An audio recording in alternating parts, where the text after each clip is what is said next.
오늘도 거룩한 주일 3부 예배에 나오신 여러분들께 주의 은혜가 충만하시기를 축원합니다. 모세는 120세에 하나님의 부르심을 받았습니다. 이제는 더 이상 하나님의 백성 이스라엘과 함께 할 수가 없게 되어서 생명을 담보로 유언을 합니다.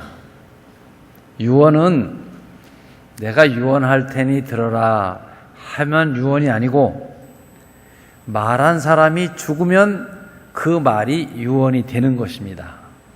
그러니까 모세의 유언 설교라고 하는 것은 이 말을 하고 모세가 죽었기 때문에 유언한 설교다 이렇게 말하는 것입니다. 하나님을 직접 대면하여 하나님의 마음을 깊이 알고 누구보다 이 백성과 40년을 함께하며 잘 아는 모세가 어떻게 하면 이스라엘 백성이 복을 누리고 살 수 있을까? 어떻게 하면 이 구원받은 하나님의 백성들이 하나님을 기쁘시게 할 수 있을까를 생각하며 마지막 간곡한 말씀이 신명기 28장 본문입니다.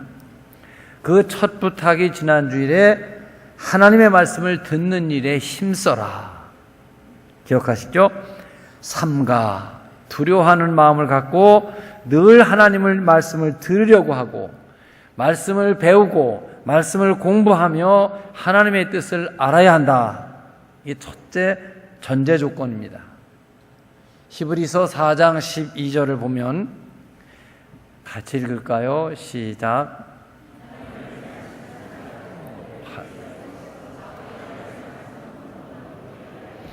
혼과 영과 및 관절과 골수를 찔러 쪼개기까지 하며 또 마음의 생각과 뜻을 판단하시리니.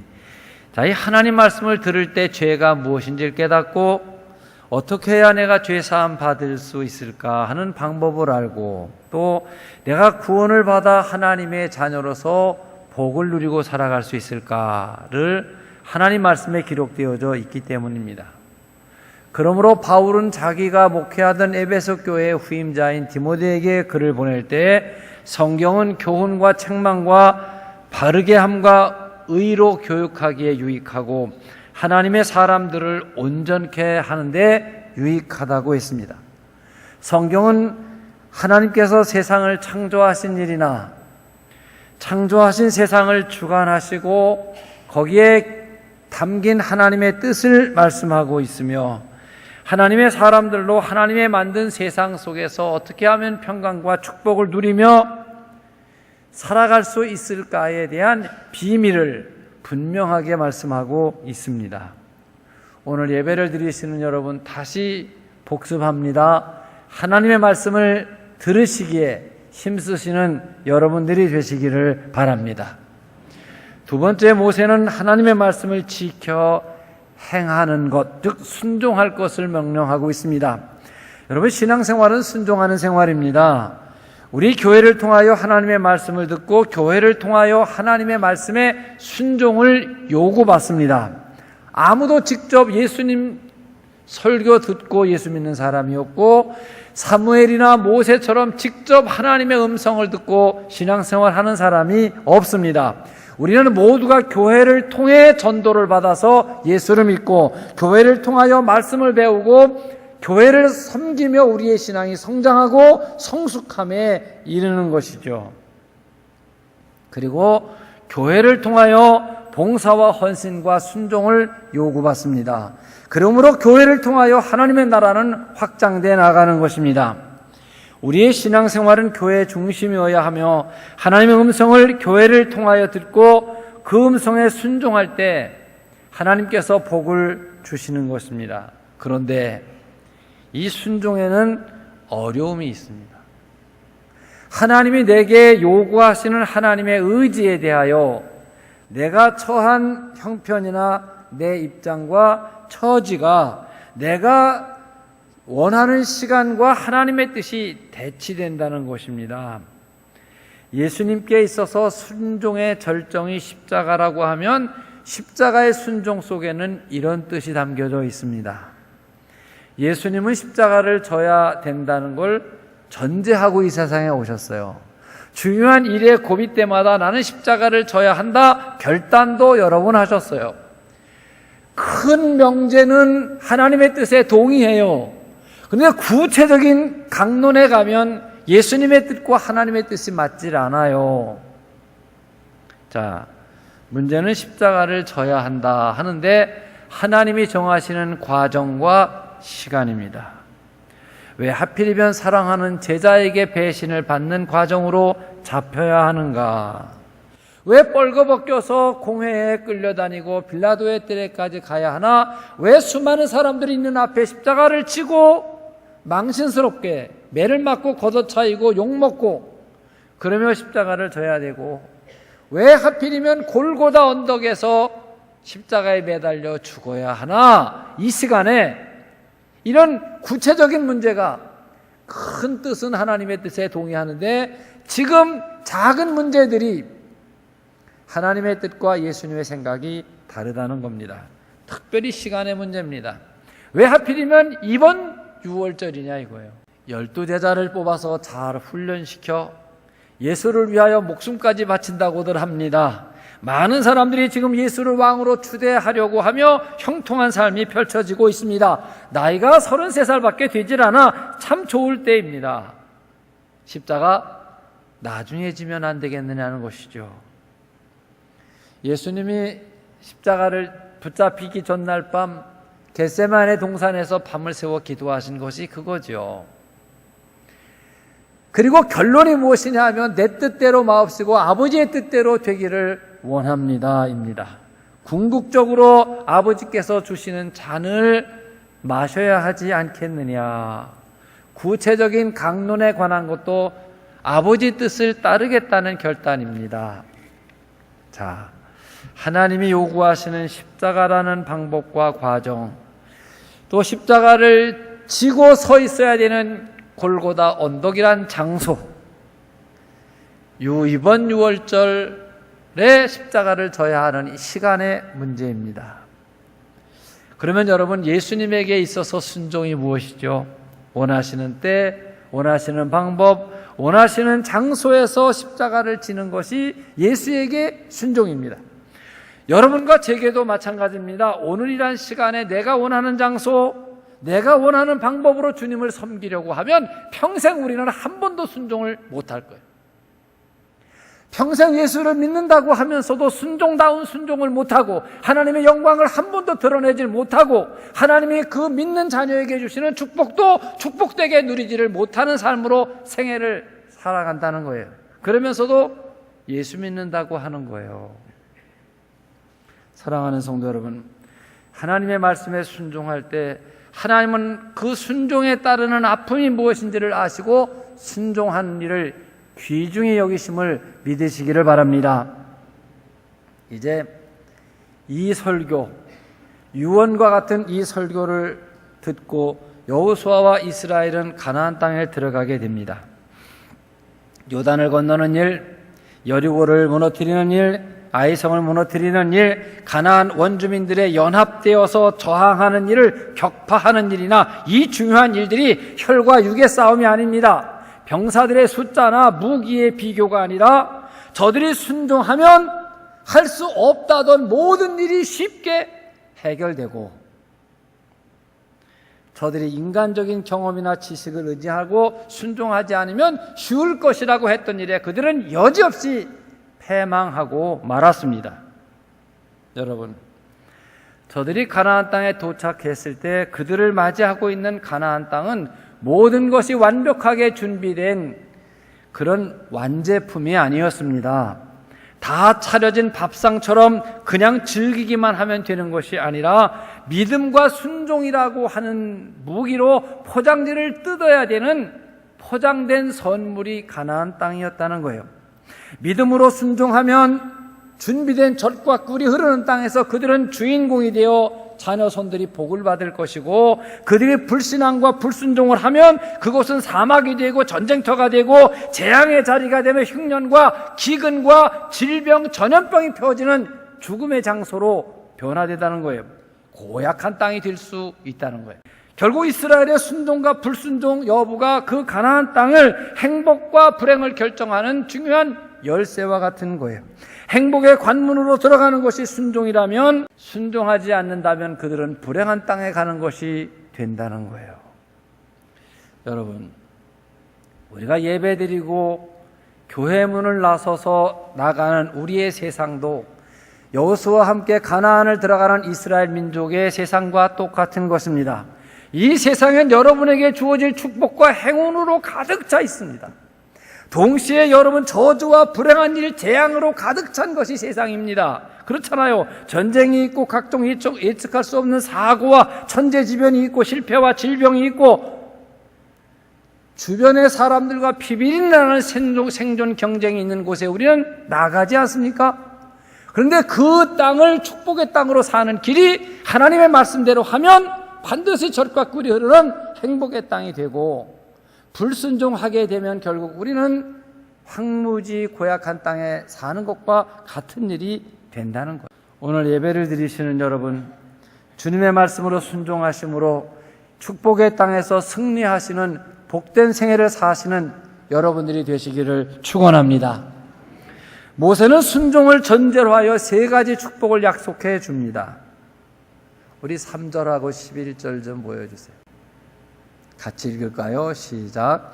성읍에서도 복을 받고 들에서도 복을 받을 것이며, 11절, 여호와께서 내게 주리라고 내 조상들에게 맹세하신 땅에서 내게 복을 주사 내 몸의 소산과 가축의 새끼와 토지의 소산을 많게 하시며.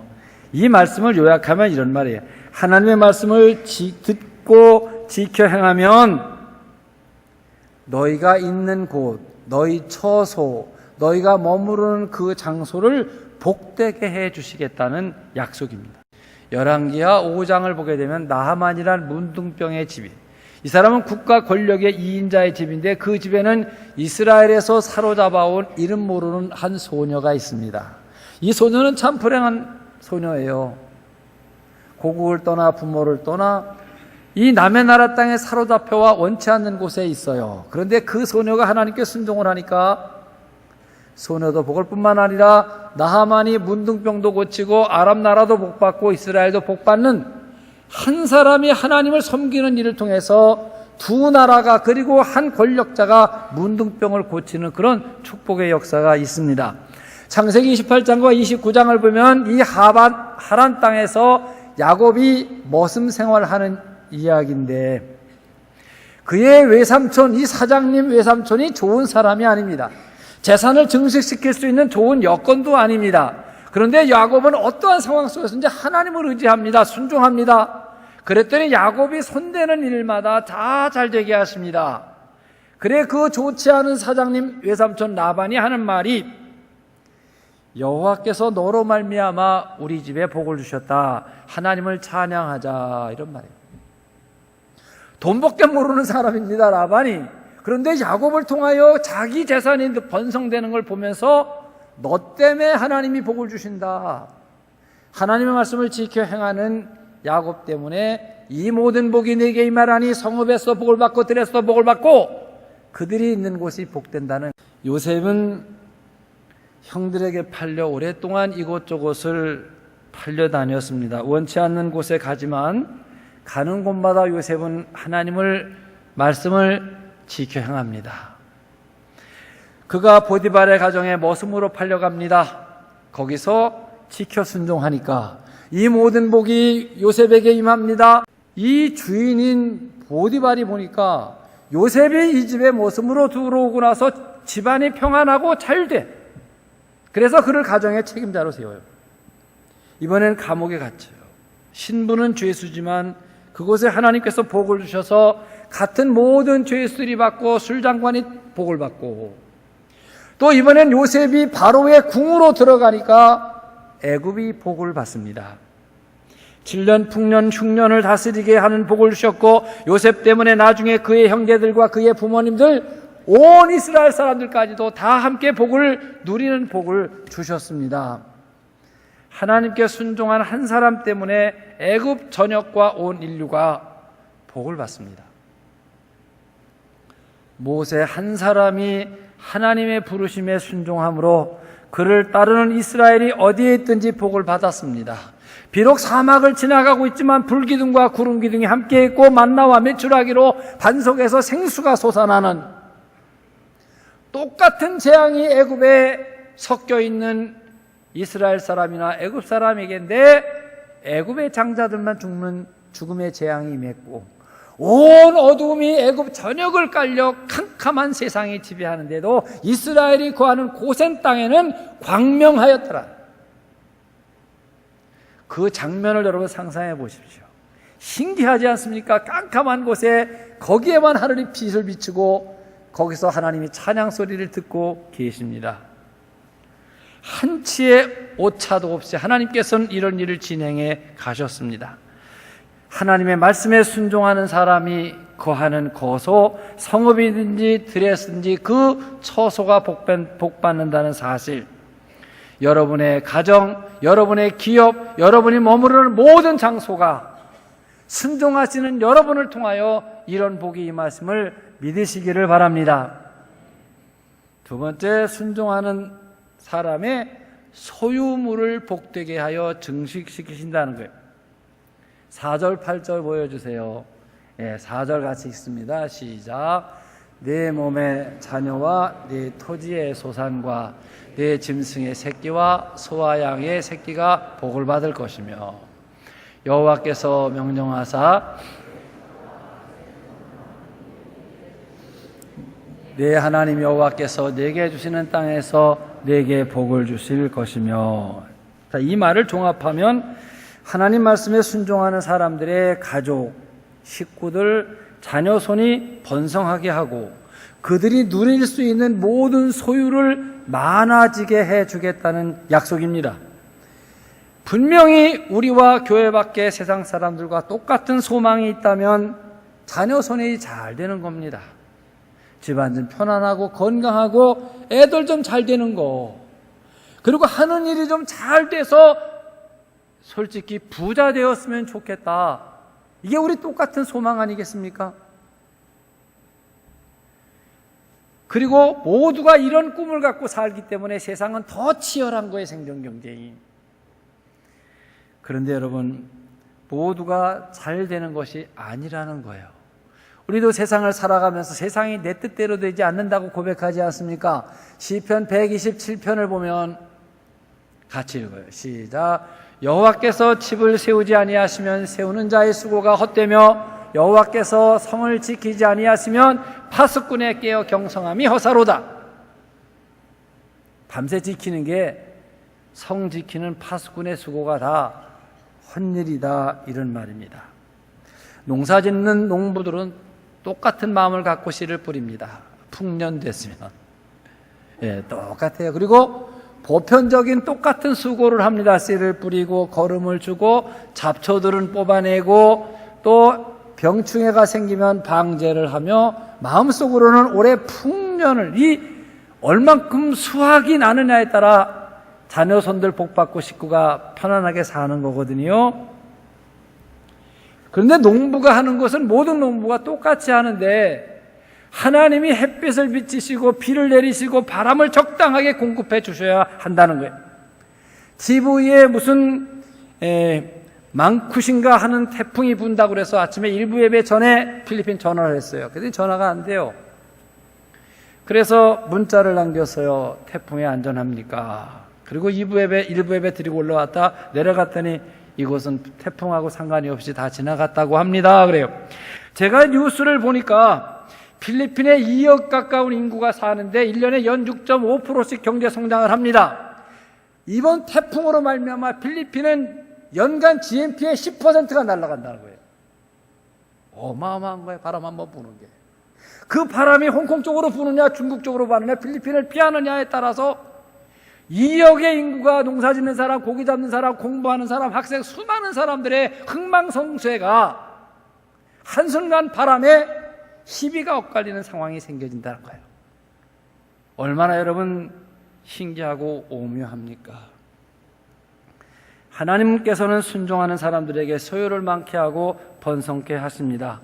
우리가 신앙생활을 하면서 물질적 시험을 겪기도 하지만 궁극적으로 하나님께서는 순종하는 사람들을 축복하십니다. 저는 교회를 부흥하게 해주십시오. 그런 기도를 항상 합니다. 그런데 결국 교회를 부흥하게 해달라는 말은 우리 교회의 성도들의 삶을 번성케 하고 부흥해달라는 말과 똑같은 말입니다. 교회가 무엇입니까? 건물은 아니잖아요. 여러분이 교회예요. 그런데 여러분이 복을 받으면 교회는 복받은 사람들이 모인 것이고, 여러분이 저주와 불행한 삶을 산다면 교회는 행복해질 수가 없는 거예요. 역사 속의 교회는 그렇게 해서 부흥하고 부흥해 나가고 있는 것이거든요. 그러니까 여러분과 제가 순종하며 살아갈 때 하나님께서는 우리에게 복 주셔서 교회도 복되게 한다는 이야기입니다. 저는 많은 목사들 중에 이 부교육자 노릇을 별로 해보진 않은 사람입니다. 신학교 때 교회를 시작해서. 근데 학교 다니면서 약 1년 남짓 부교육자 일을 했는데 88 올림픽 열리기 전에 86년에서 7년 그 사이에 지금 농수산물 가락동 시장 그 주변 문정동 있는 쪽이에요. 그때는 거기가 감자와 고추를 심고 양계장이 있을 때예요. 어떻게 보면 호랑이 담배 필 때 얘기 같지만 엊그제 사실입니다. 지금은 뭐 잠실이 아니라 저 오산, 기흥, 신갈까지 서울이 이어져 있습니다만 불과 35년 전만 하더라도 그쪽이 그랬어요. 그때 제가 일하던 교회에 교인들의 많은 사람이 농사 짓는 사람들이었고 특별히 목장하는 사람들이 많았어요. 이 영화에 목장이 나오면 이 파란 풀밭에 호수가 있고 그리고 어미소가 새끼소와 함께 요요하게 포를 뜯는 걸 보면 참 낭만스러운데 실제 목장하는 데서 일하는 걸 보니까 이건 보통 일이 아닙니다. 새벽 4시에 기계처럼 일어나야 됩니다. 몸이 아프건 어제 늦게 잤던 일찍 잤던 4시에 일어나야 되고 목장에 들어가면 창문을 열고 환기를 시킵니다. 그리고 분뇨를 칩니다. 청소부터 다 하고 난 뒤에 이제 수건을 깨끗이 빨아가지고 소 젖을 닦아줘야 돼요. 이게 세균이 우유에 퍼지면 큰일 나기 때문에 아주 청결하게 합니다. 그리고 젖을 짭니다. 그리고 나서 물을 주고 사료를 주고 나면 아침 8시에 아침을 먹습니다. 그러면 벌써 아침 8시에 남들 출근할 시간에 4시간 이상을 중노동을 한 거예요. 네, 그리고 낮에 다시 아침 먹고 나면 꼴도 배워야 되고 뭔 해가지고 일이 분주하게 저녁 때 젖을 또 짜고 9시, 10시에 자는 거예요. 이게 공장을 하는 분 같으면 전기 스위치 내려놓고 문 닫으면 끝나는데 이게 생물이기 때문에 내가 수술을 하는 날도 그거를 해야 되고 우리 아버지가 돌아가시는 날도 소젖은 짜야 되고 소가 새끼 나면 받아야 되고 사료를 먹여야 되는 거예요. 정말 그렇게 바쁜 줄 몰랐어요. 그때 집사님 중에서는 소를 여러 마리 하시는 분도 계시고 좀 적게 하는 분도 계시기도 하고 또 주의를 틀림없이 분명하게 잘 지키시며 헌금 생활하며 신앙생활 잘하는 분이 계신가 하면 또 그렇지 못하고 덜렁덜렁 하시는 분도 계셨어요. 왜 집사님 못 오셨어요? 지난주에 소가 새끼를 낳아서 교회 못 가대. 그럼 할 말이 끝이야. 소가 새끼 낳는다는 주의도 없는 거야. 이렇게 하시는 분도 계셨어요. 근데 보니까 이 소나 사람이나 이 어미가 새끼를 낳으면 그 성비가 암놈과 수컷의 비율이 50대 50이에요. 그러니까 딸만 낳는 집도 있지만 아들만 낳는 집도 있기 때문에 통계를 내면 50대 50이에요. 보통 그래요. 우리가 얼마 전에 남아 선호 그런 하는 경향이 있어가지고 여자아이를 안 낳아서 요새 베트남하고 필리핀 조선 쪽도 들어오는 거예요. 그때 아들만 낳아가지고. 근데 짐승도 마찬가지인데 사람은 지금 뭐 아들을 낳든 딸을 낳든 다 귀하고 많이만 낳자고 나라가 난리를 치는 때지만 이 축산, 이 짐승의 세계에서 수컷을 낳는 건 저주예요. 똑같이 278일을 뒷바라지를 자꾸 나왔는데 왕자를 낳았다. 그러면 그때 시가로 7만 원이에요. 그리고 바로 하는 게 불알 까는 거예요. 그리고 아주 천대를 해.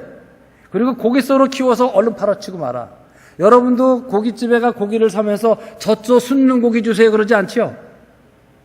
그 많은 젖소 숫는 놈들이 다 고기를 팔리는데도 누가 사다 먹는지 몰라. 근데 유통 과정에서 고깃값도 싸고 고기 취급도 못 받는 게 숫는 고기요.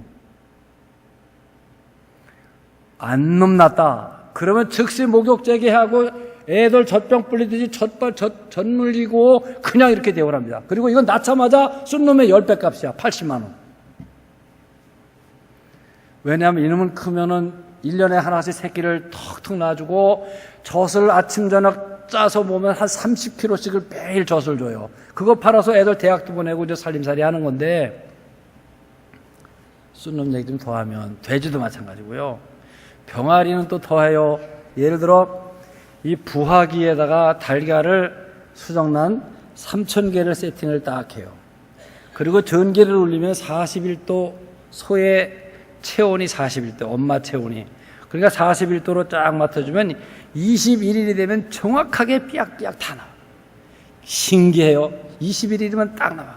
그때 못 나오는 놈을 산옥란이라고 그래서 그전에는 사우나 같은 데서 그 뼈도 있고 털도 달린 계란을 먹더라고. 모여줬다고. 그게 그런 데서 나온 거예요. 출생 못하고 죽은 거, 산옥란이라는 게 죽어 썩었다 그런 말인데, 그걸 또 몸에 좋다고 먹더라고. 그런데 중요한 걸 그 얘기하려고 그런 게 아니고, 이 녀석들이 딱 3,000마리가 나오면은 이게 암놈인지 순놈인지 모르잖아요. 똑같이 노란 게 똑같거든. 그러면 간별사가 와요.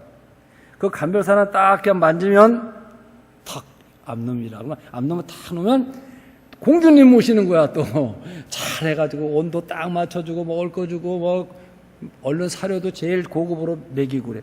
요놈은 좀 잘하면 매일 계란 한 개씩 놔줄 녀석들이야. 순놈은요 딱 만져서 쓰레기통을 탁 들어갑니다. 사료 한 톨도 안 먹입니다. 병아리 줘라고 축산업 하는 거 아니잖아. 그쵸? 나 돈 벌려고 축산하는 거니까. 그럼 닭 쓰레기통에 버리면 그걸 이웃집 할아버지들이 상자에 가구에 담아다가 초등학교 앞에서 1,000원에 3마리씩 파는 게 그거예요. 그 가져가면 얼마 안 있다 죽죠. 그걸로 다 삼계탕 해 먹었다는 사람 못 들어봤어. 거의 이미 출생 바로부터 막 관리를 해서 이미 병들어서 이미 죽게 돼 있는 거를 어린애들이 그 삐약삐약 하는 거 보고 좋아하니까 그걸 파는 거예요. 근데 중요한 게 있어요. 어떤 집사님의 집에서는 계속 암소만 나. 그 자꾸 늘어나고 또 새끼 낳고 또 젖자고 또 임신하고 또 계속. 근데 어떤 집에 순놈만 나면 목장 문 닫는 거예요. 성 비율이 50대 50인데도 누구네 집 병아리는 순놈만 낳고 누구네 집 병아리는 앙컷만 나는데 이걸 어떻게. 우리 사람도 임신하게 하는 건 결혼해서 하고 낳을 수는 있지만 남자 되고 여자 되는 건 사람 마음대로 못 하잖아요. 하지도 않아야 되고. 그렇죠? 그 짐승의 세계에서 누가 그것을 암수를 조절을 하겠어요? 그냥 운명처럼 순놈 나면 버리고 암컷 나면 귀하게 키워야만 우리 목장이 우리 양계장이 잘 되는 것이다. 이런 말입니다. 몇 년 시간이 지나고 나면 한 집은 망하고 한 집은 똑같이 사려먹이고 똑같이 고생하고 똑같은 새끼를 낳는데 한 집은 망하고 한 집은 후회하는 거예요. 여러분, 소유의 증식을 부자라고 하고 그 부자가 되는 것이 내 노력으로만 된다면 가난하게 살고 싶은 사람이 어디 있겠어요? 그렇다고 우리가 가난하고 부한 것이 운수 때문이다 또는 팔자소관이다라고 얘기할 수도 없잖아요. 그렇죠? 우리가 생을 살아가며 똑같이 경험하지만 같은 사람이 집을 사고 팔아도 어떤 사람은 기껏 있다 팔고 나니까 집값이 올라. 분하지요. 그게 초상집이 되고. 어떤 집은 집값 오를 거 생각 안 하고 그냥 샀는데도 집값이 올라가. 그러니 잔치 차려야 되지요. 또 어떤 집은 뭐든지 하는 일마다 잘 되고 어떤 일은 되는 노릇이 없고. 이게 무슨 조화야 대간절. 물건을 만들어 창고에 쌓아놓으니까 재고에 돈이 잠겨 망하는 집이 생기는가 하면 이 재고 창고에 있는 물건이 애물단지가 되고, 어떤 집은 물건을 만들어 창고에 넣으면 묵으면 묵을수록 값이 2배, 3배 올라가. 이거 보물덩어리가 되는 거야. 또 내가 물건을 생산하는 건 내가 하고 원가를 전략하고 노력하는 건 내가 하지만 시장 가격 형성을 내 맘대로는 못 하잖아요. 배추 한 포기에 내가 만들 수는 있어요. 생산할 수는 있지만 배추값은 내가 만들지 못하잖아. 생산비 이하가 되면 망하는 거고, 생산비의 2배, 3배 되면 배추 농사 돈 버는 거고.